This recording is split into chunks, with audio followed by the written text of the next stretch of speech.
My name's Evan. I'm 27 now, but this story really starts the day I turned 18. I didn't even get to finish my birthday cake. It was a Tuesday, cold, wet, and forgettable, just like every other day in our house. I'd gotten home from school, soaked to the bone, hoping my parents had at least acknowledged the day.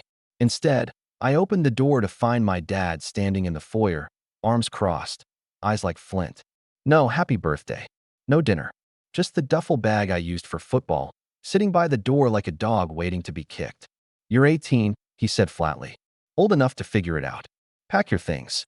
At first, I thought he was joking. I even smiled, waiting for the punchline. But his jaw stayed tight, and when I turned to my mom for backup, she just stood in the hallway with her arms wrapped around herself like she was cold. She wouldn't meet my eyes, just reached over and quietly turned off the porch light, like that would make it easier. No yelling, no drama, just a silent execution of my place in their lives. "You'll come crawling back when the real world hits," Dad added, like it was already written in some family prophecy. I remember my heart pounding in my ears. I didn't have a plan, no savings, barely a half-full backpack of clothes. But I also didn't have the strength to beg. So I picked up that cheap duffel, looked at the porch one last time, and walked into the rain. My shoes squelched with every step down the sidewalk, but I didn't stop. Not even when I passed the window and saw them closing the curtains behind me. I didn't come crawling back. The first night, I spent at the old rec center on the west side of town. They let you crash in the gym if you didn't make trouble. It smelled like sweat and rubber and disinfectant, but it was dry. I curled up on a bench, using my jacket as a pillow, and stared at the rafters. I should have cried. I wanted to. But anger is a distraction. I bounced between couch surfing, temp jobs, and more than a few nights walking until sunrise just to stay warm. For months, I felt like a ghost, someone whose absence was more comfortable than their presence. I picked up shifts at a diner washing dishes. Then I started cleaning offices overnight. I kept my head down and saved every dime, not for revenge, but because I had no other safety net. By the time I was 20, I was renting a shared apartment and working 2 jobs. My hands were cracked and dry, my back ached every morning, but I was finally feeding myself without relying on handouts. I didn't post about it. I didn't brag. But every milestone I hit, my first solo rent payment, my first used car, the promotion to lead custodian, I marked silently like war medals. And my parents never reached out. Not once. Years went by. I learned to live with the ache in my chest, that tight, silent vacuum where their love should have been. But pain makes room for other things, too. Like drive, hunger, a need to prove that I wasn't the failure they so confidently predicted. At 23, I got my HVAC certification. That was the game changer. Suddenly, I wasn't scrubbing toilets for minimum wage. I was installing systems, fixing heat in the dead of winter, and taking pride in work that people actually needed. I built a little business, mostly solo gigs at first. Word spread.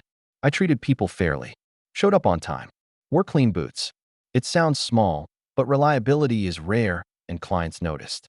By 25, I had my own van. By 26, I had an LLC and a waiting list 2 weeks long. I wasn't rich, not by any stretch, but I was stable, solid, proud of what I'd built with no safety net, no family support, just sheer force of will and sleepless nights. I'd hear about my parents sometimes through distant cousins. My dad had knee surgery. My mom ran a small online shop that barely broke even. They'd sold the house and moved into a condo a few towns over. But still, not a word, not a text, not even a Facebook poke. Then, 3 weeks ago, I did something I hadn't done in years. I searched my mom's name on Facebook. Her profile was public. Same soft smile in the photo, like she hadn't watched her only son walk into the night with wet socks and nothing else. I scrolled through photos of crafts she was selling, memes about God closing doors, and a couple of passive-aggressive posts about adult children who forget where they come from. I didn't click follow. I didn't even like a post. But a part of me felt nothing. And that scared me more than anger ever did. Then, this morning, my phone buzzed at 7:14 a.m. It was a number I didn't recognize, a local area code. I let it go to voicemail. Then another one. Then 3 more. I checked my email.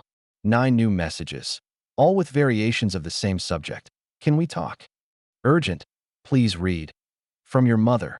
I sat in my office, sipping the same burnt coffee I made every morning, staring at my screen as notification after notification stacked up. One from my uncle, two from cousins I hadn't seen since high school, and one final message from a Gmail I didn't recognize. Evan, it's your father. We need your help.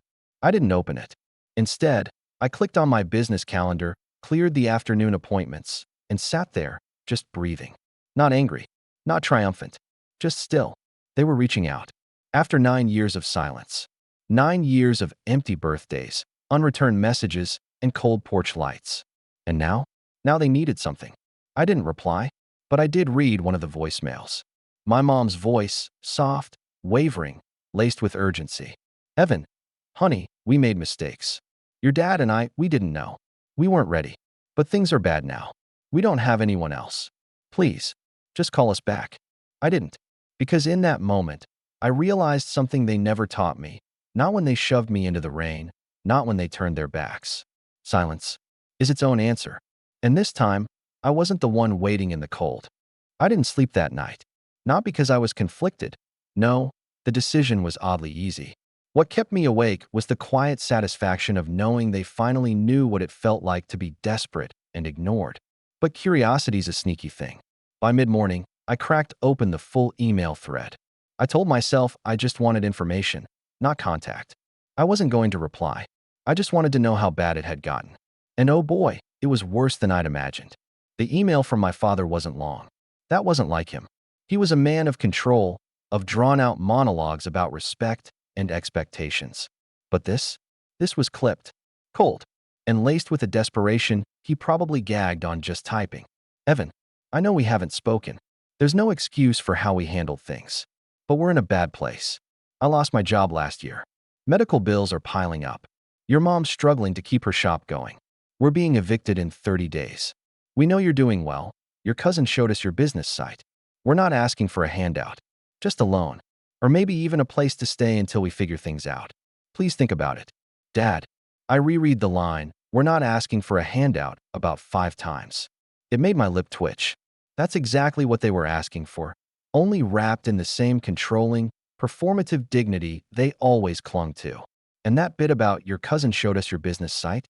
Yeah, that made sense. I had recently launched a new service page and posted a picture of my office with the company van outside.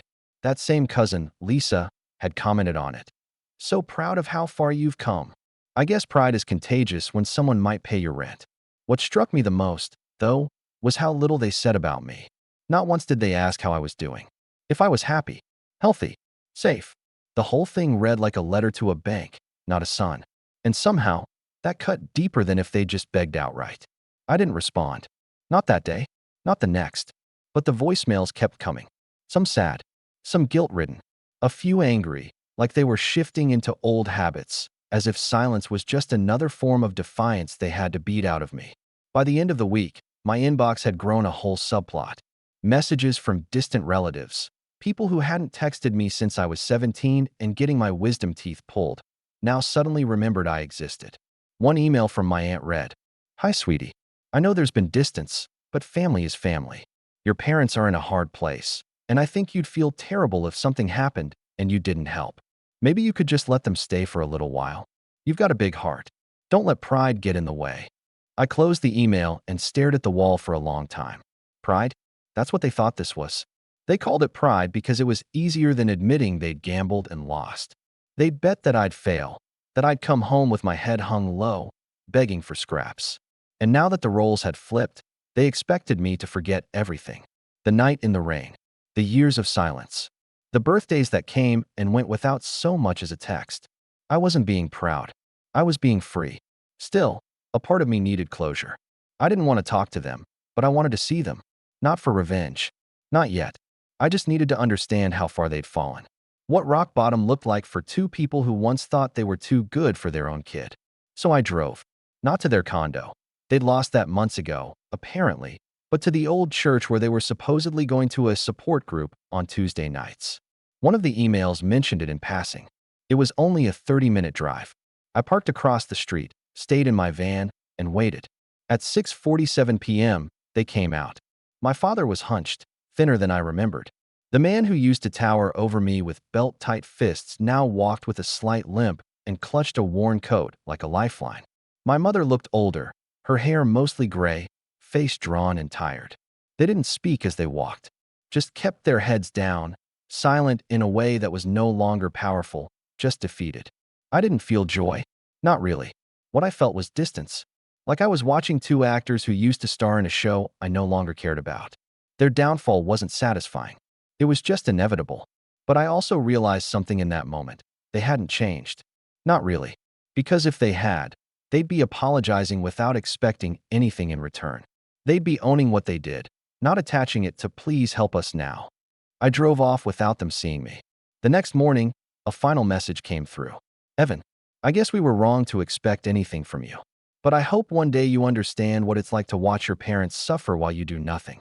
We'll figure it out. Dad." That was it. No warmth. No love.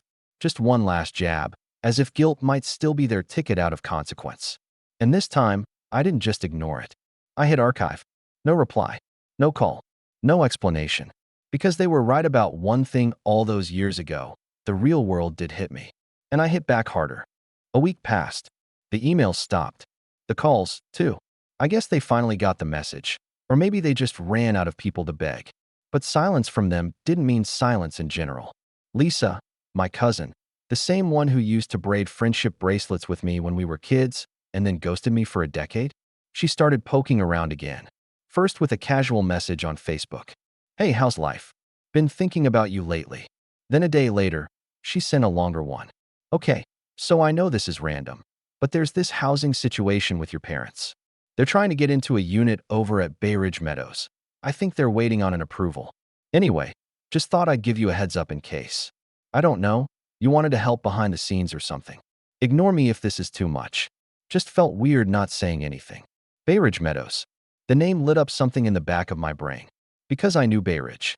I'd looked into buying a property there just a couple months ago. It was an older complex with potential, sitting right between two upcoming districts. Great for flipping. But the seller had gone radio silent before we could close the deal. I hadn't thought about it since. Now I was thinking about it a lot. I pulled up the listing, found the old real estate contact, and sent an email. Just to ask. Just to confirm. I told myself it didn't mean anything. That afternoon, I got a call from the seller's rep. "Mr. Cole, you're not going to believe this," he laughed. "That Bay Ridge sale you were interested in? The deal fell through with the last buyer. Owners are desperate now. If you're still serious, you'd basically be walking in with a golden ticket." I almost dropped the phone. I didn't know what to call it. Fate? Coincidence? Karma in a blazer? Whatever it was, I knew exactly what I had to do. I told him I was in. No hesitation. We agreed to terms in 2 days. My lawyer handled the paperwork. I signed the contract from my office with the kind of cold, steady hand my father used to use when disciplining me. But this time, I wasn't just signing a deed. I was signing control. By the following Monday, I was officially the new owner of Bay Ridge Meadows. It was surreal, sitting at my desk, looking over blueprints and maintenance logs for a place my parents were desperately trying to crawl into like rats through a drain pipe. The leasing office didn't even know about my connection to them. They just knew a new owner had stepped in and was reviewing tenant applications with strict standards. I scheduled a meeting with the complex manager, Deirdre. She was a no-nonsense woman in her late 40s, polite but sharp. We went through every applicant on the pending list. And there they were. James and Carolyn Cole. No references listed. A handwritten note attached, practically pleading for consideration. "We've recently fallen on hard times and are looking for a fresh start. We are quiet, respectful, and reliable tenants with a history of long-term residence. We're hoping someone will give us a chance." I stared at the printout for a long time. Then I slid it back across the table. "These two," I said calmly. "Decline them." Deirdre raised an eyebrow. "Any particular reason?" I gave her a polite smile. "They're not a good fit. Trust me." She didn't press further. Just made a note, nodded, and moved on. That should have been it. That should have been the end. But it wasn't. Because 2 days later, I got a voicemail I wasn't expecting. Not from my parents.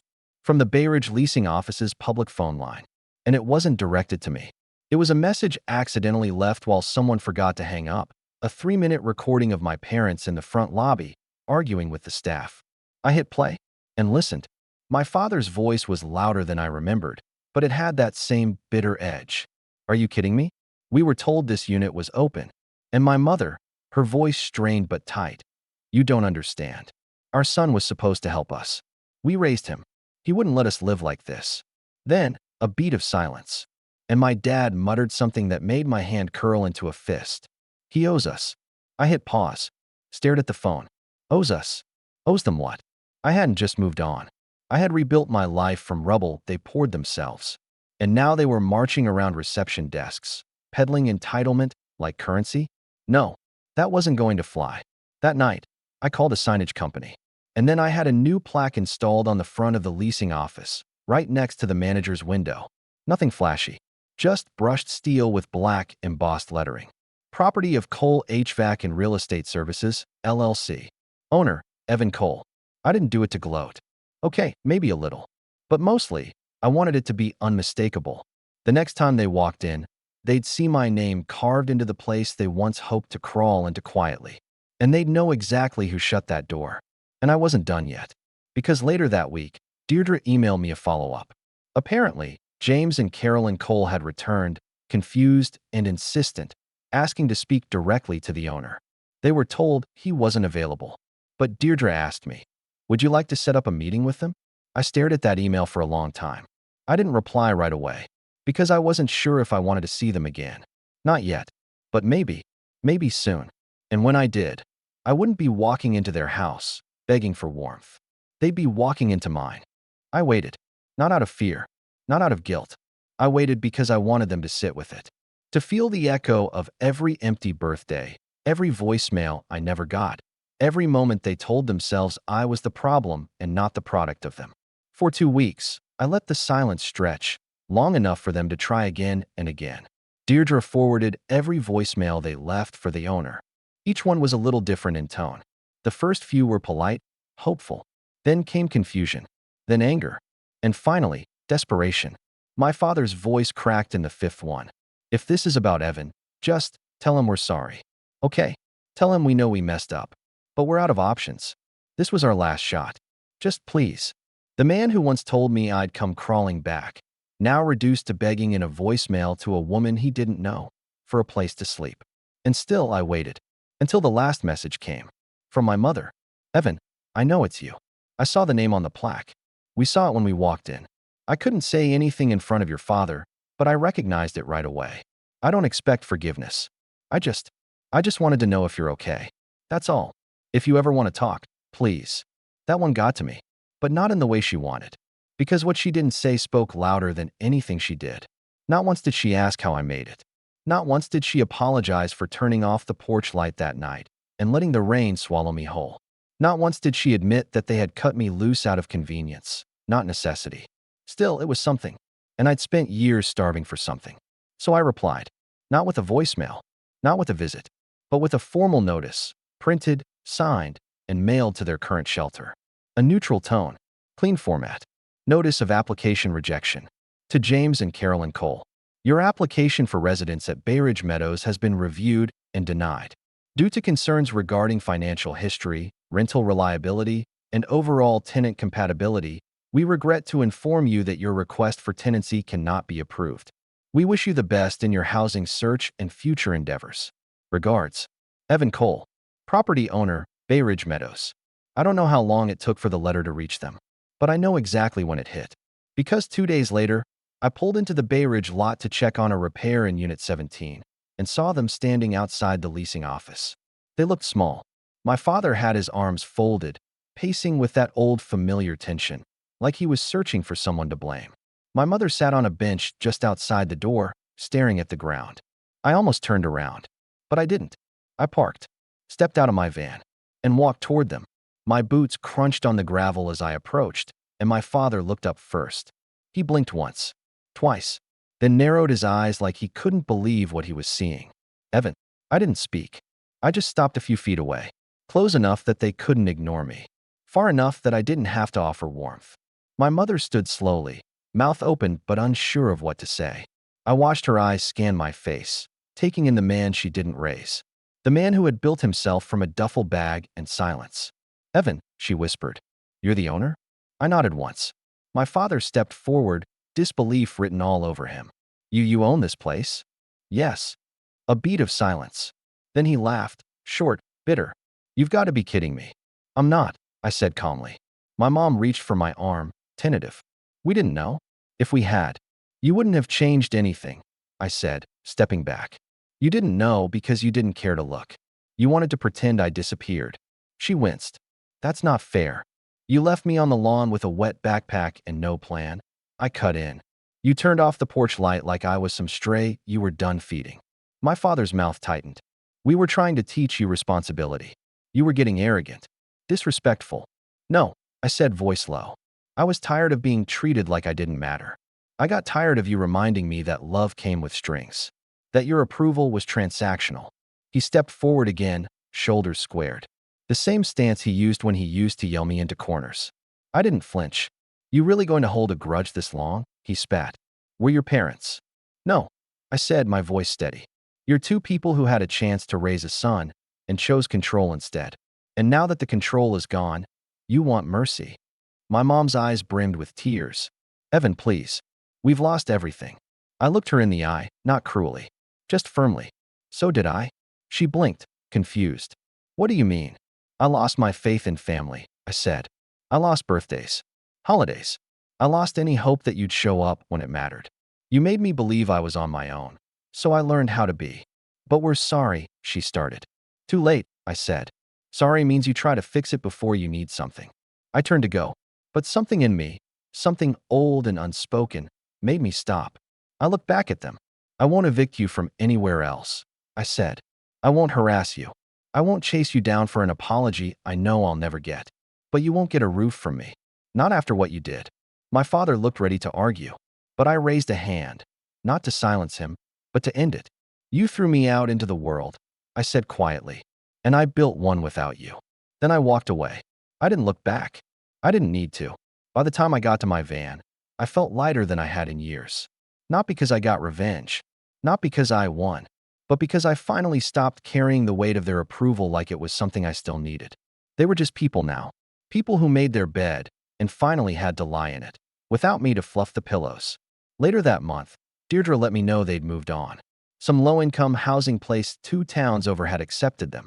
Barely livable, apparently. Mold, thin walls, leaky faucets. I didn't feel triumphant. I didn't gloat. But I did sit in my quiet office, sip a warm cup of coffee, and stare at the framed photo above my desk, not of my parents, but of me. 17 years old. Wet socks. A duffel bag on my shoulder. And a world ahead of me they never thought I'd survive. Turns out, I didn't just survive. I built something better. Without them. And for the first time in my life, that was enough. I would love to hear your thoughts in the comments below.